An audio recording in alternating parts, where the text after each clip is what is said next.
พี่น้องซุมเจ้าได้ยินข่าวสะเทือนขวัญบ่พอเท่าฟันลูกเขยตุยกับหมองพี่น้องใส่มีดปะขอยาวประมาณ1 เมตรฟันตุยอยู่ข้างแก่หัวอยู่ในบ้านในเฮียนในศาลพี่น้องเรื่องนี้เกิดขึ้นอยู่จังหวัดหนองบัวลำพูหลังจากเราฆ่าลูกเขยตุยแล้วก็ยืนรอให้ตำรวจมาจับเล่าเว้าโดยความคับแค้นใจว่าลูกเขยผู้นี้บ่ให้เกียรติเราเลยด่าเล่าโดยคำเว้าหยาบๆคล้ายๆพี่น้องเล่าว่าเล่ามีลูกสาวนี่ก็เป็นสาวสองเด้เป็นสาวสองบัดนี้หลังจากทำการทำงานได้เงินได้ค่ำแล้วก็ไปแปลงเพศคือเป็นไม่คือเป็นมียามายิ่งนี่ล่ะเราก็มาสร้างบ้านสร้างเฮียนสร้างซ่านอยู่นี่ล่ะพี่น้องหลังจากมาอยู่บ้านแล้วก็มีผู้บ่าวมีผู้ชายต้องหลายคนพอก็ว่าอย่าสูบคบผู้นั้นผู้นี้หลายให้เศร้าซะก็บ่ฟังจักเที่ย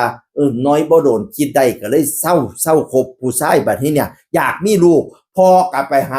ปขอหลานทั้งอื่นมาให้เลี้ยงอายุ13 ปีแล้วมาเลี้ยงเป็นลูกเป็นเต้าพี่น้อง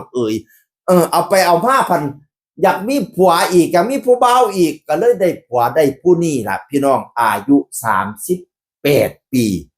ชื่อว่านายนิพนธ์พนาวานะลูกสาวเราน่ะชื่อว่าน้องพลอยพี่น้องอยู่กินกันมานั่นโอ้ยผู้เป็นผัวนั่นเวียกบ่การงานบ่สร้างกินแต่เหล้าเมาแต่ยาอยู่น้ำกันมาประมาณ2-3 เดือนนี่ล่ะพี่น้องบ่ถูกหูถูกตาพ่อก็เลยกีดกันว่าบ่อยากให้เอากันบ่อยากฮักกันย้อนว่าเวียกบ่การงานบ่สร้างผู้เป็นน้องพลอยนี่ผู้เป็นลูกสาวก็เครียดว่าพอกีดกันในที่สุดพ่อกับแม่ก็เลยได้ย้ายออกไปอยู่บ้านย่าอาจพรพี่น้องมื้อเกิดเหตุนั่นเล่าขี่มอเตอร์ไซค์มากับเมียเล่ามาถางสวนอยู่ข้างๆบ้านนี่ล่ะสิปลูกข้าวโพดพะนะว่านั่นน่ะบัดนี้ฮอดยามกินข้าวเลยย่างขึ้นมาสิกินข้าวอยู่เทิงเฮียนตอนนั้นน้องพลอยลูกสาวเราบ่อยู่แต่บักลูกเขยนี่พะนะว่าน่ะพอแต่ขึ้นมาเล่นแต่มือถือสายตาก็บ่แนมเบิ่งเราพ่อน้อยเราเลยถามว่าเฮ้ยตัวฮู้จักบ่เฮาเป็นไผว่าซั่นว่านั่นน่ะลูกเขยก็ว่ากูบ่รู้ซั่นว่าน่ะกูไม่รู้ซั่นว่าเป็นไทยโคราชเอ้าเขาบ่บอกตัวติเฮ้ยว่าซั่นว่านั่นน่ะเราเลยว่าบัดนี้ลูกเขยก็เลยว่ากูไม่รู้ไอ้เฮียไม่ถูกไอ้เฮียไม่ถูกอ่านเอาไอ้ซั่นว่านั่นน่ะแล้วก็เลยศูนย์พี่น้องเทิงลูกเขยนั่นก็โตใหญ่ท่าทางสิย่างเข้ามาทำร้ายเราว่าซั่นอันนี้ความเว้าพอเฒ่าเด้อพอดีเราไม่มีเราก็เลยจัดการฟันไป7 แผล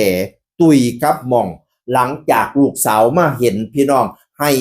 ห้องโฮโพสังกาว่าให้พ่อว่าเอามันไปประหารเอามันไปประหารชีวิตเอามันไปประหารชีวิตว่าซั่นว่านั่นน่ะ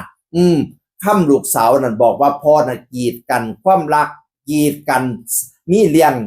น้ำกันมาหลายเที่ยแล้วเราหวังเสียวชีวิตหลายเที่ยแล้วเรากีดกันความรักของพวกอีสันพะนะว่าผัวผู้นี้ซอยสร้างบ้านสร้างเฮียนจนแล้วอันนี้คือความเบาของลูกสาวพี่น้องเฮาก็จักสิเสียผู้ใดเนาะพอเฒ่าเราก็บอกว่าเรารู้สึกเก็บกดมาโดนเทิงว่าหลานที่อายุ13 ปีนั่นก็เอาเข้ามานอนน้ำห้องเดียวกันทั้งที่หลานน่ะก็เป็นสาวแล้วก็ย่านเกิดเลี้ยงเล่าที่บ่ดีบ่งามบอกเขาหลายเที่ยแล้วเขาก็บ่เสียบ่ฟังแถมให้ลูกหลานนี่บักอันนั้นว่าเป็นพ่อแล้วก็เลยเจ็บซ้ำน้ำใจแล้วเก็บกดพร้อมเก็บกดว่าลูกสาวบ่มักจักบ่ฮักเจ้าของพร้อมเก็บกดว่าลูกเขยนั่นบ่ให้ความเคารพบ่ให้เกียรติเอาพร้อมแล้วก็มาว่าเล่าว่าไอ้สระเอียไม่โทษพร้อมแล้วก็ได้ศูนย์ถ้าลูกเขยบ่เว้าคำนี้ก็คงไม่เกิดเหตุดอกว่าซั่นละว่านั่นน่ะเล่าน่ะบอกว่าเล่ายอมรับผิดแล้วเราก็บ่ขอโทษเราบ่รู้สึกว่าเราเราเฮ็ดไปแล้วเรากันนั่นล่ะเราบ่ขอโทษว่าซั่นซุมจะไปอ่านข่าวเอาเด้อ